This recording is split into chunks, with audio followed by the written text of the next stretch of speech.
Ya, kembali lagi bersama saya Johan di Jurnal Trading ID. Jadi pada kesempatan video kali ini saya akan membahas kembali untuk update dari pergerakan XOUSD. Jadi memang kalau diperhatikan hampir 1 minggu ini ya saya tidak melakukan update YouTube karena memang saya lagi di luar kota juga, dan memang untuk mengupload ya melakukan penguploadan video itu agak terkendala di masalah koneksi internetnya.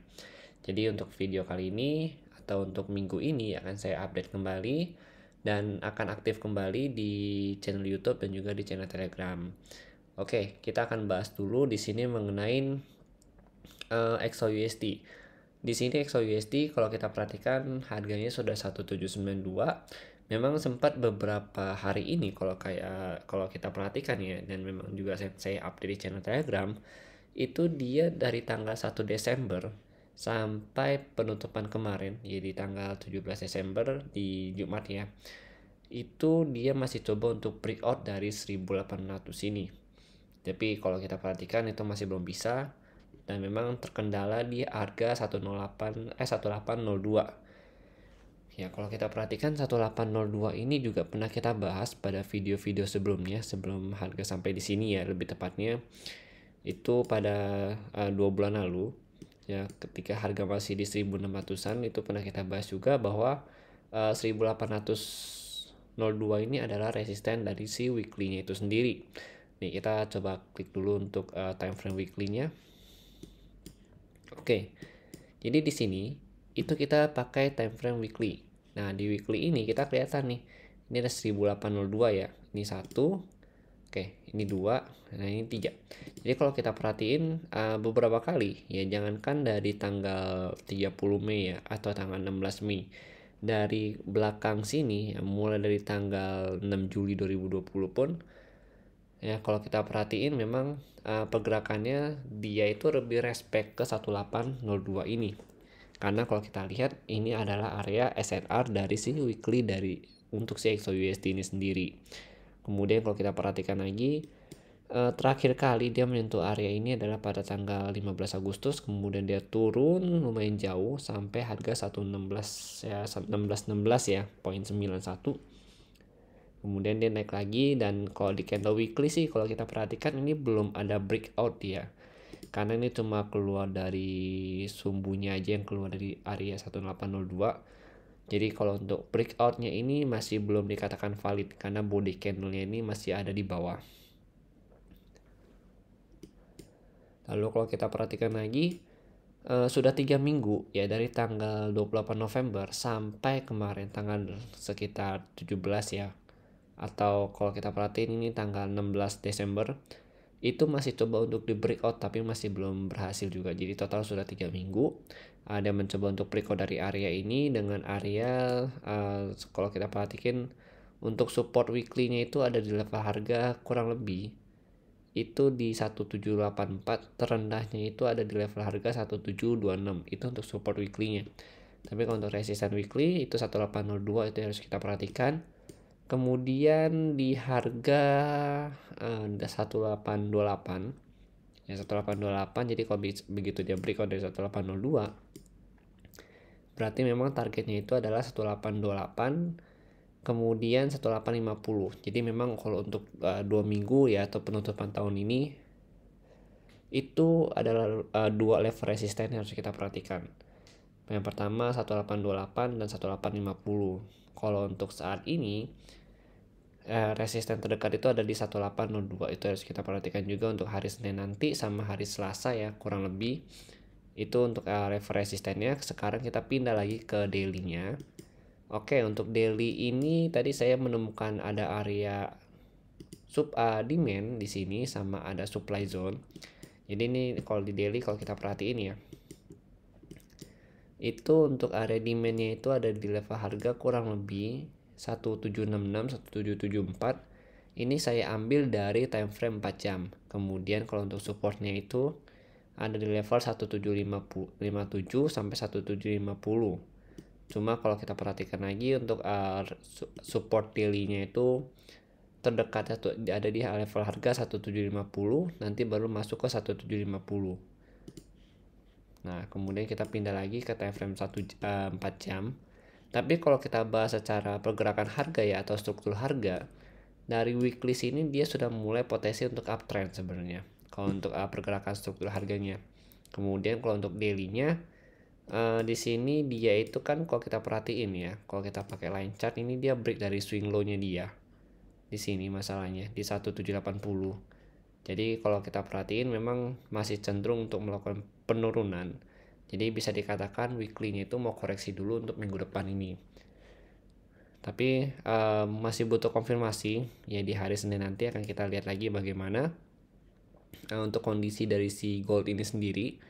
Karena biasa untuk hari Senin itu saya jarang melakukan entry dan hanya melakukan konfirmasi untuk pergerakan selama 1 minggu ke depannya. Karena hari Senin itu biasa adalah hari pembukaan ya, dimana banyak lagi antara buyer sama seller itu masih berkonsolidasi untuk menentukan the next move-nya mereka itu maunya bagaimana.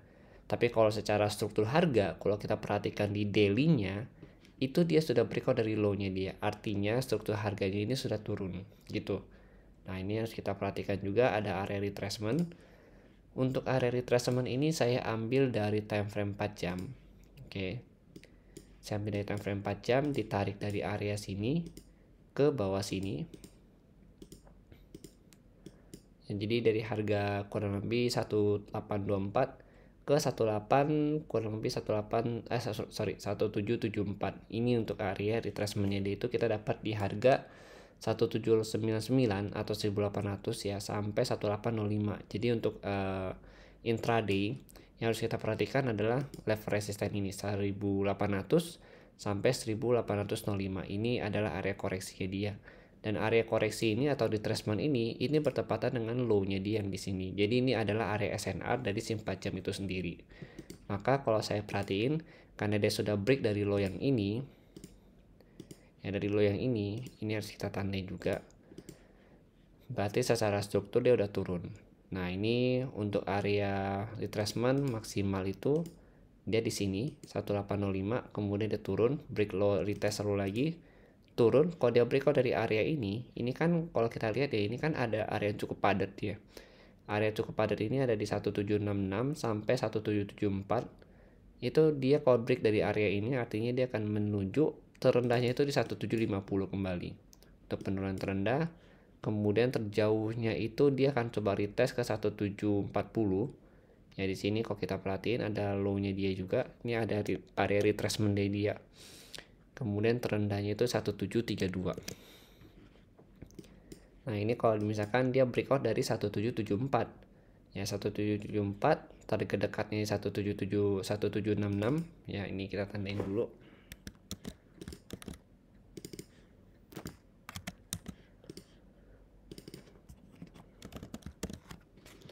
Oke, ini untuk areanya, untuk area demand ya.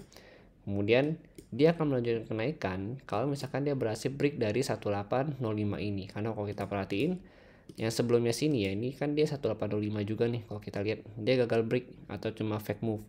Dan ini juga dia sama, dia fake move juga di sini. Nah, ini potensi dia jarang untuk break ya. Jadi kalau misalkan dia bisa bertahan di atas 1805, artinya dia akan mencoba untuk retest kembali ke harga di sini, ke 1824 di area sini. Terus dia retest lagi 1812 untuk melanjutkan kenaikannya.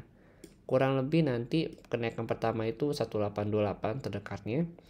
Ya tambah 4 poin ya atau 40 pips dari area high dia. Tapi kalau saya perhatiin sih memang kurang lebih dia itu akan incar 1837 ya di Fibo 127.2 sampai nanti dia akan lanjut lagi kurang lebih ke harga ini tertingginya di 1850 untuk minggu depan ini itu. Jadi kalau memang diperhatiin secara struktur dia turun karena dia sudah break dari low-nya dia di 4 jam. Yang dia untuk intraday trading memang lebih cenderung untuk ambil posisi sell selama dia belum break dari 1805 ini gitu. Ini ya belum break dari area sini. Tapi kalau dia udah break dari area sini, maka kita bisa cari posisi buy dengan target 1824 dan tertinggi itu di 1850 begitu. Tapi selama dia belum bisa break dari 1805 karena strukturnya turun, jadi skenario pertama saya tetap masih melakukan sell ya atau masih melakukan penjualan dengan target terendahnya itu di 1750 begitu. Jadi target terdekat di 1774, kemudian untuk scalping 1786 dan terendahnya 1750 begitu. Kan kalau kita perhatikan lagi untuk DXY sendiri ya, di 4 jam kalau kita lihat DXY itu masih coba untuk uptrend karena dia berhasil break dari area atau dari height yang sebelumnya dan dia retest ke sini, artinya DXY ini masih akan coba untuk lanjut naik dengan kenaikan tertingginya itu ada di level harga 106.82. Tapi yang harus kita perhatikan dari DXY adalah area ini 105.6, karena kalau kita perhatiin terakhir di tanggal 7 Desember dia sempat sideways cukup lama di area ini ya. Ini juga dia beberapa kali sideways kena. Nah jadi si 105.6 ini juga harus kita perhatiin. Kalau dia selama dia nggak break lagi dari area ini ya, atau dia belum bisa breakout, belum bisa menembus ke atas dari area 105 ini, dia akan turun lagi ya, potensi untuk retest ke area 103.6 gitu. Karena kalau untuk daily-nya si DXY ini sendiri itu masih posisi turun gitu teman-teman. Struktur harganya masih turun, dan ini juga udah pernah kita bahas juga di video yang sebelumnya yang saya tandain begini ya secara struktur harga. Nah ini kalau kita perhatiin, makanya si 105.6 ini itu adalah resisten dari height dia yang sebelumnya, swing height dia pada tanggal 7 Desember kemarin. Ini cukup penting level harganya, itu yang harus kita perhatikan. Jadi kalau misalkan untuk support level yang penting itu di 103.6, karena ini merupakan swing low-nya dia pada tanggal 14 Desember kemarin. Jadi kalau misalkan DXY belum bisa break dari 105.6, terutama dari 104.6.8 ya ini ya, yang saat ini sedang di retest sama dia, ini adalah area retracement dia. Jadi kalau dia belum bisa break, dia akan lanjut turun ya, kan kemungkinan besar untuk bisa break dari 102.5 ini gitu. Tapi kalau misalkan dia bisa break dari 104.8 ya, dia retest ke 105.6, dia kemungkinan besar akan turun setengah dari kenaikan dia antara 104.15 sampai 104.8, lalu lanjut naik ke harga 106.8 begitu. Jadi selama DXY belum bisa break dari 105.6, artinya si DXY itu kan akan lanjut turun lagi ya. Nah itu akan bernampak bagus juga untuk si XAUSD. XAUSD bisa break dari mana? Dari 108.5 nya dan melanjutkan kenaikan sampai kurang lebih ke 1850 untuk tertingginya.